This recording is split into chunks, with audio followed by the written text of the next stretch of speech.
आज की इस पिता पहचान क्लासेस में मैं लेके आई हूँ गोधुली भाग 2 क्लास 10th बिहार बोर्ड काव्य खंड में एक स्पेशल पाठ पाठ 11 लौट कर आऊँगा फिर, जो जीवनानंद दास जी की कविता है, जिसके कवि जीवनानंद दास जी हैं।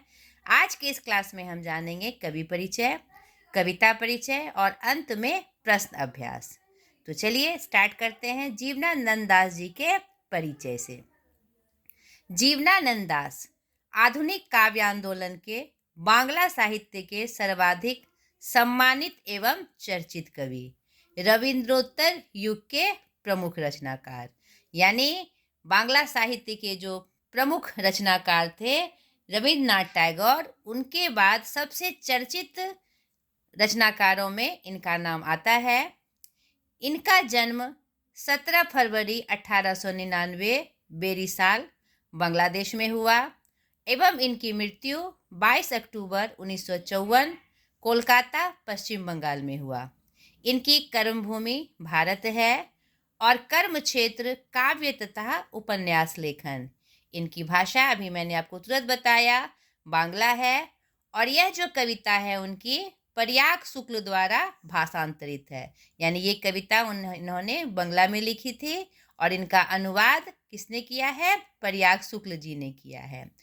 इनका जो विशेष योगदान है, सबसे बड़ा वर्णनात्मक शैली के स्थापत्य का सूत्रपात, यानी इन्होंने आधुनिक काल में वर्णनात्मक शैली में, चाहे वह गद्य भाग हो चाहे वह काव्य खंड हो, उन्होंने इस शैली को की स्थापना की, इसका सूत्रपात किया और प्रकृति के अनुपम तादात्म्य से, यानी कि प्रकृति का एक विशेष रूप, एक विशेष बिंब का प्रयोग उन्होंने बांग्ला कविता में प्रदान किया और एक अनूठे बिंब के रूप में उन्होंने प्रकृति का दर्शन बांग्ला साहित्य से कराया। इनकी मुख्य रचनाएं वनलता सेन, झरा पालोक, धूसर पांडुलिपि, मानम विहंगम आदि है।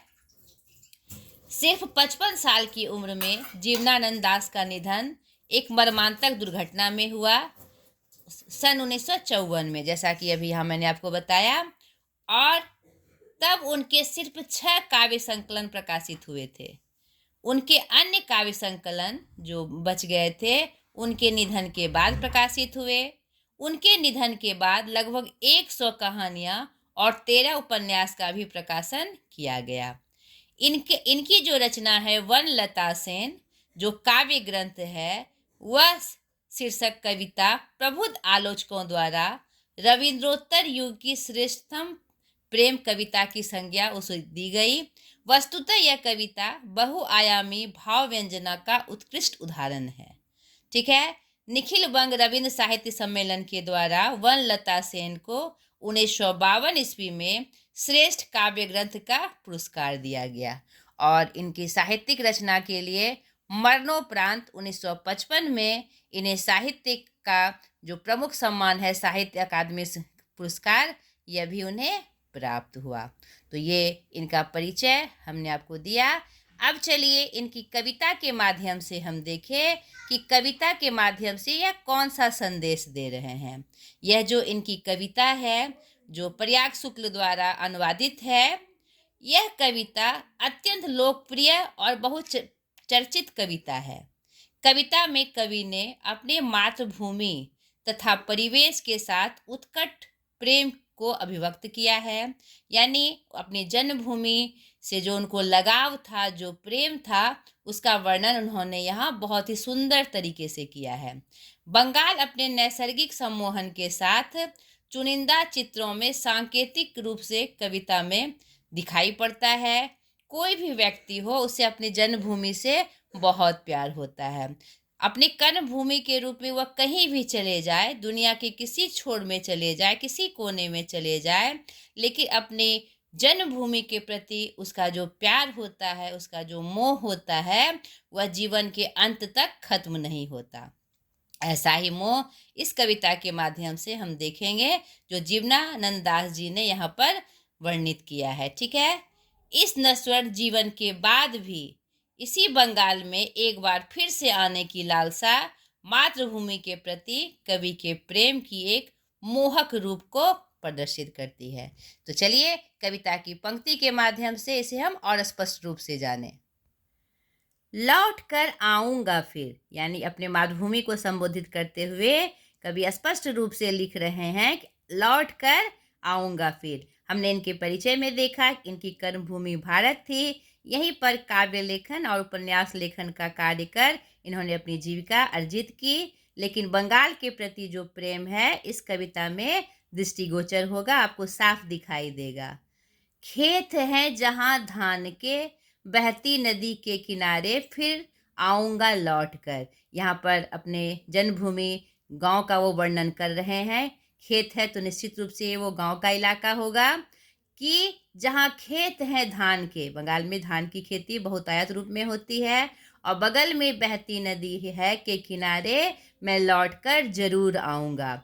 एक दिन बंगाल में, स्पष्ट रूप से लिखते हैं बंगाल में, नहीं शायद होऊंगा मनुष्य तब भी होऊंगा अबाबिल या फिर कौआ, उस भोर का फूटेगा नई धान की फसल पर, जो कुहरे के पालने से कटहल की छाया तक भरता पेंग आऊंगा एक दिन।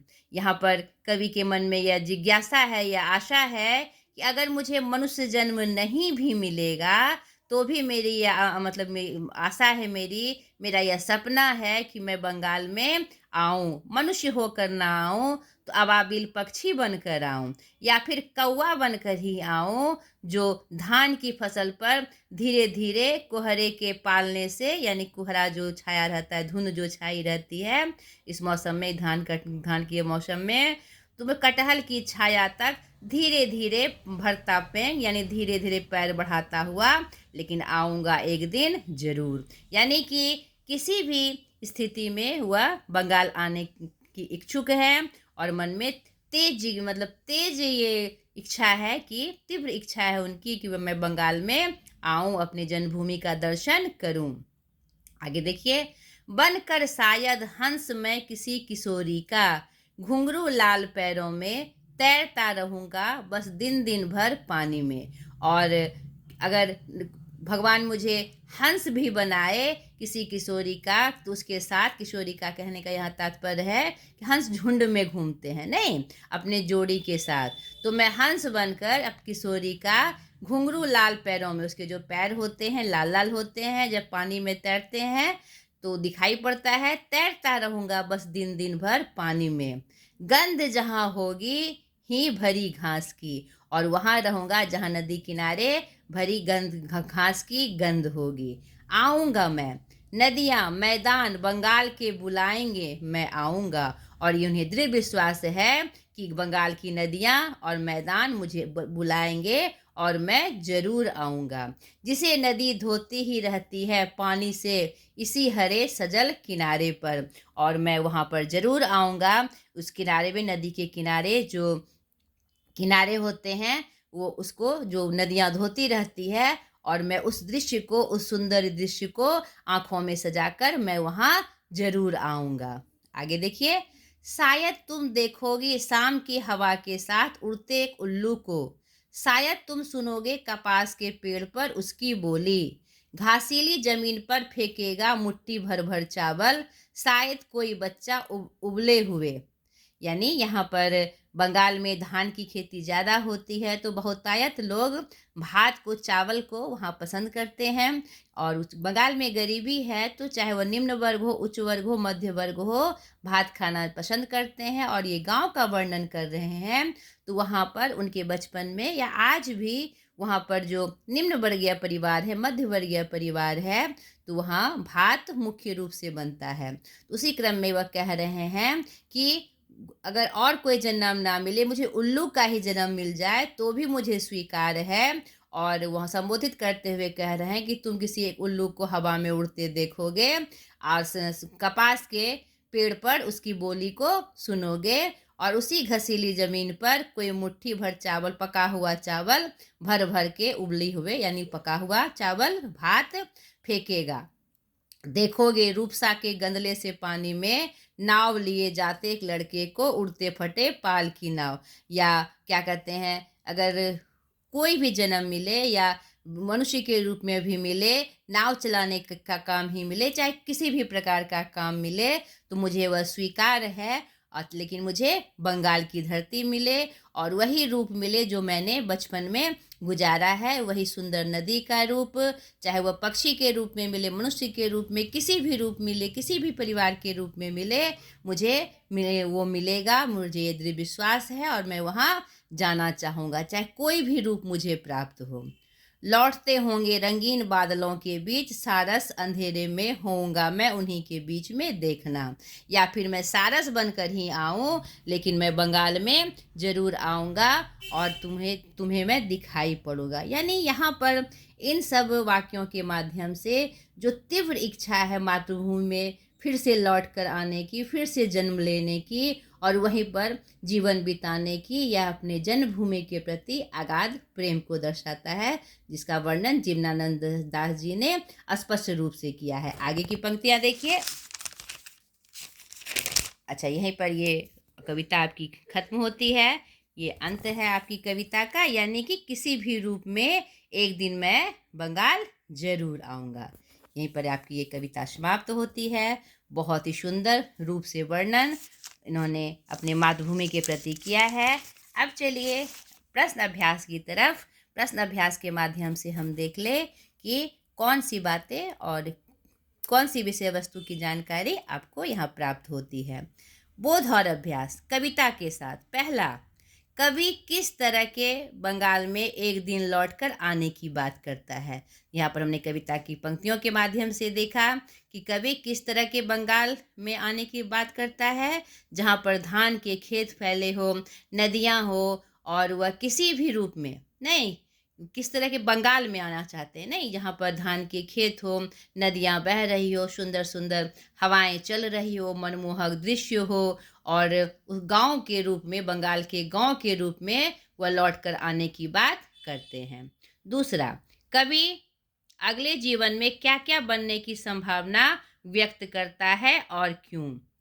यहाँ पर कविता की पंक्ति में हमने स्पष्ट देखा कि विभिन्न रूपों में कवि यहाँ पर जन्म लेने की बात करते हैं, और ऐसा इसलिए करते हैं कि शायद अगले जन्म में मनुष्य जन्म प्राप्त ना हो, कोई और जन्म ही मिल जाए, कोई भी जन्म मिल जाए उन्हें वह स्वीकार है, लेकिन बंगाल में उन्हें जन्म मिले यह उनकी तीव्र इच्छा है। तो वे अबाबिल पक्षी बनना चाहते हैं, कौवा बनना चाहते हैं, नहीं, और आगे देखते हैं कि हम वो सारस बनना चाहते हैं, नहीं, भरता पेग हंस बनना चाहते हैं। और क्या कहते हैं, आगे की पंक्तियों में देखिए, वह बच्चा बनकर भी, जो नाव चलाने वाला बच्चा है वह बनना चाहते हैं, उल्लू बनना चाहते हैं, उल्लू बनकर भी वह बंगाल की धरती में आना चाहते हैं, और चाहे कोई भी रूप हो वह बनकर आना चाहते हैं, सारस के रूप में आना चाहते हैं, कोई भी उन्हें जीवन प्राप्त हो, लेकिन उन्हें बंगाल में ही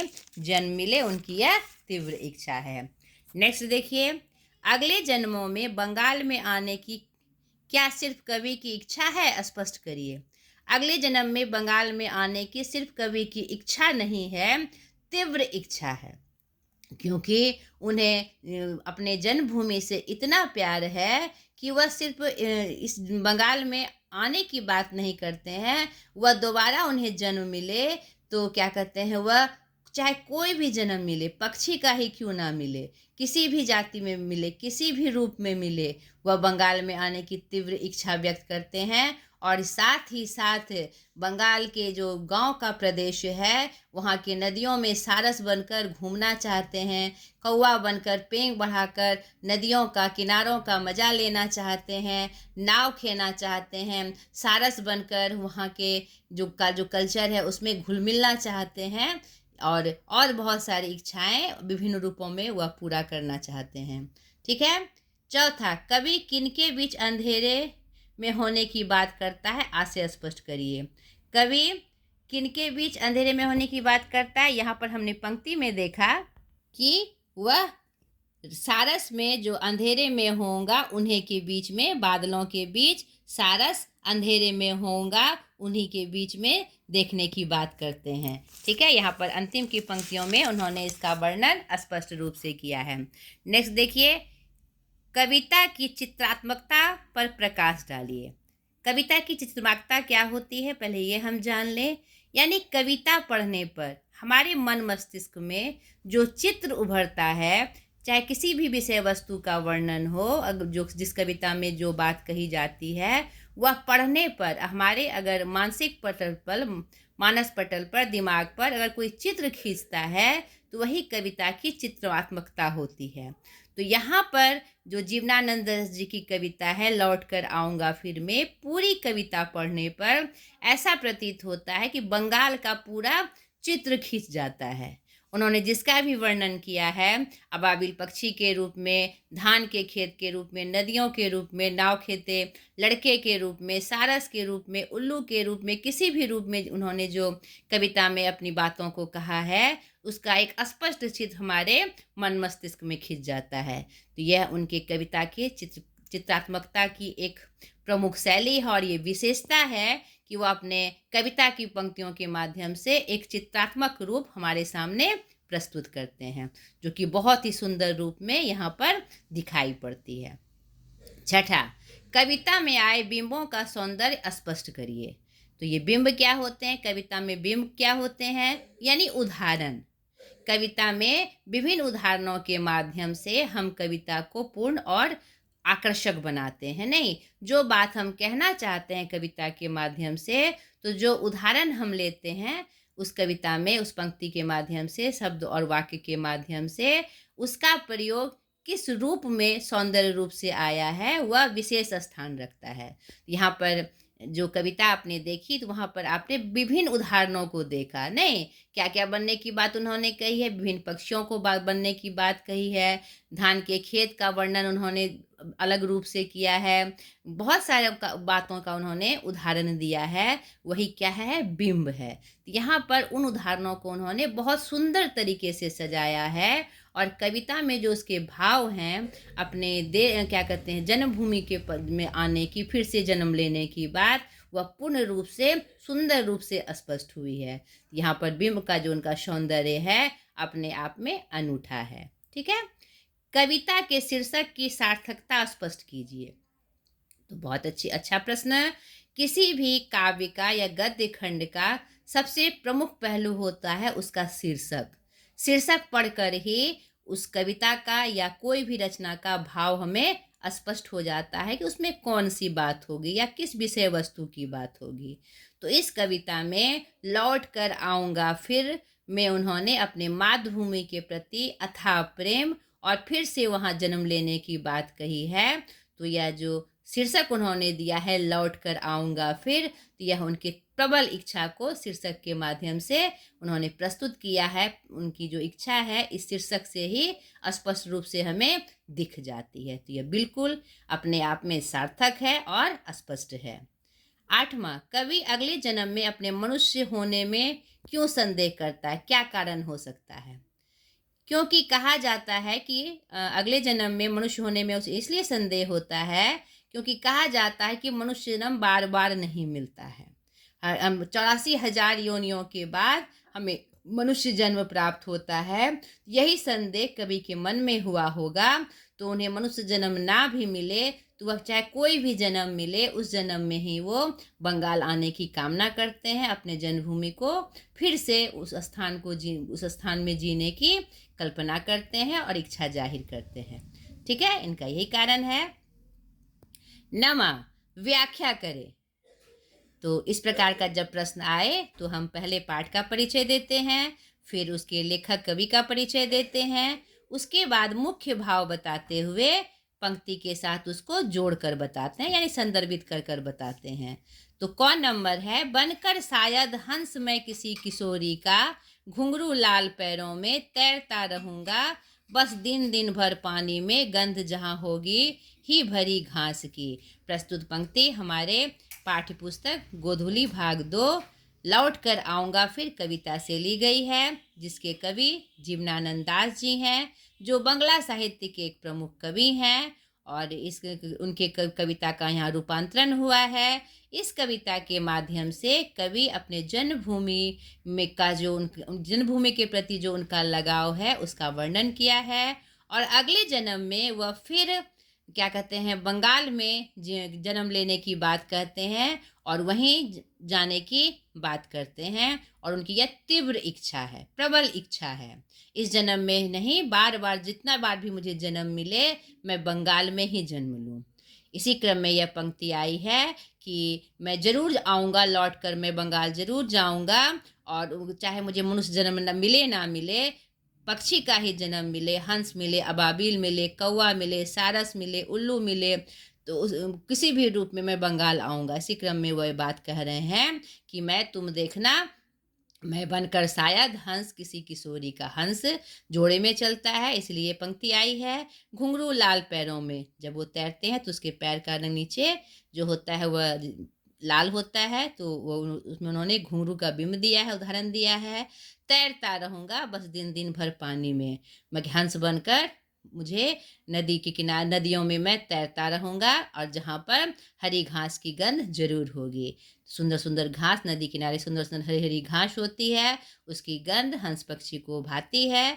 तो मैं हंस का ही बनने का मौका मिले तो भी मैं बंगाल में ही जन्म लेना चाहूँगा, और हंस बनकर जोड़े में मैं नदी में घूमता रहूँगा, जहाँ चारों तरफ किसकी गंध होगी, हरी हरी घास की गंध होगी।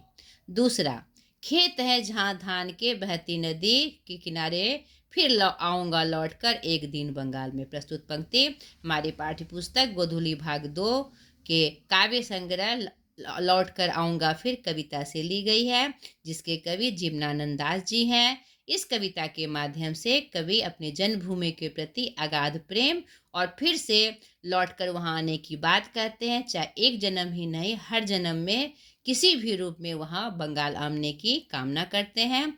उसी क्रम में यह बात आई है कि खेत है जहाँ धान के, तो वहाँ पर अपने बंगाल के खेत का वो वर्णन करते हैं। वहाँ धान बहुतायत रूप से होता है, और जहाँ बहती नदी है, धान के खेत हैं, बहती नदी है, उनके किनारे मैं आऊँगा, लौट कर जरूर आऊँगा एक दिन बंगाल में। इस पंक्ति के माध्यम से अपनी तीव्र इच्छा का वर्णन कवि कर रहे हैं।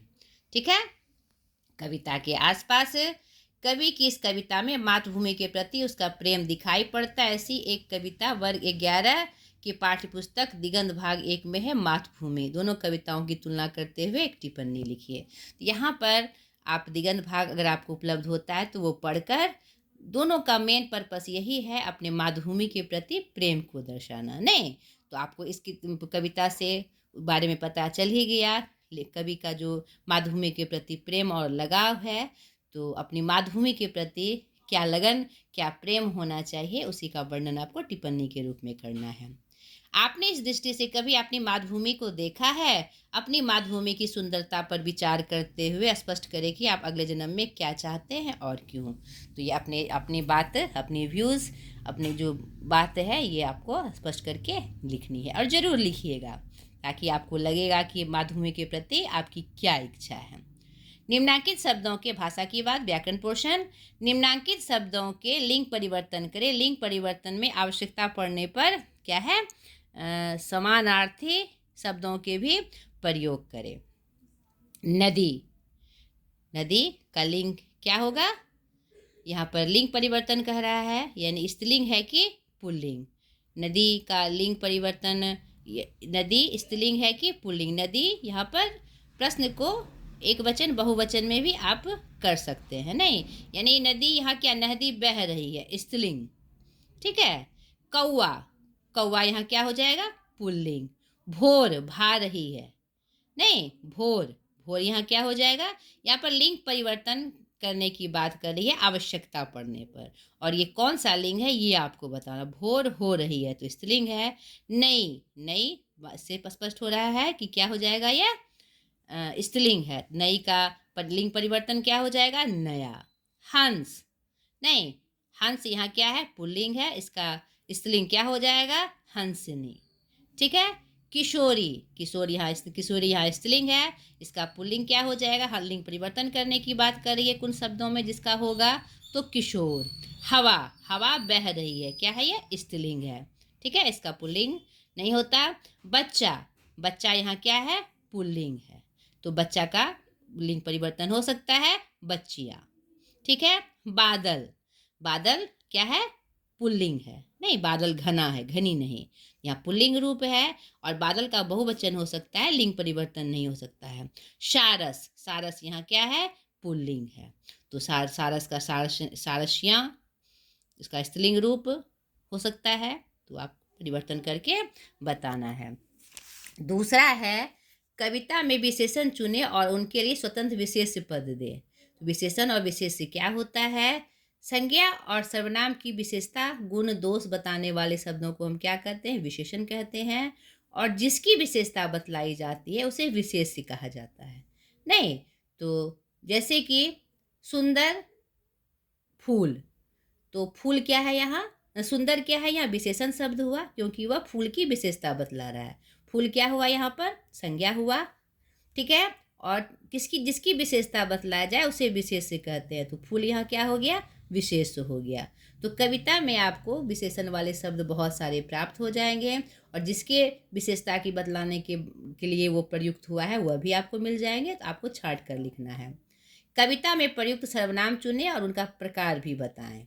यानी यहाँ पर सर्वनाम शब्द को चुनना है जो संज्ञा के बदले प्रयुक्त होते हैं। मैं, वह या जो भी है, वह, यह सर्वनाम। सर्वनाम के 6 भेद हैं, तो वह शब्द किस रूप किस भेद में आएंगे उसका आपको नाम लिखना है। ये कुछ एक्टिविटीज़ आपको करना है। तो ये आपका अभ्यास यहीं पर समाप्त हुआ। अगले वीडियो में फिर एक नए पाठ के साथ मैं हाजिर हो जाऊंगी। आज तक के लिए इतना ही। आपका एग्ज़ाम बहुत नज़दीक है, आपको ढेर सारी शुभकामनाएं। अच्छे से तैयारी करिए। कोई दिक्कत हो तो मुझे कमेंट कर कर ज़रूर बताइए ताकि मैं उन दिक्कतों को दूर कर सकूं। ठीक है, इसी आशा के साथ बाय।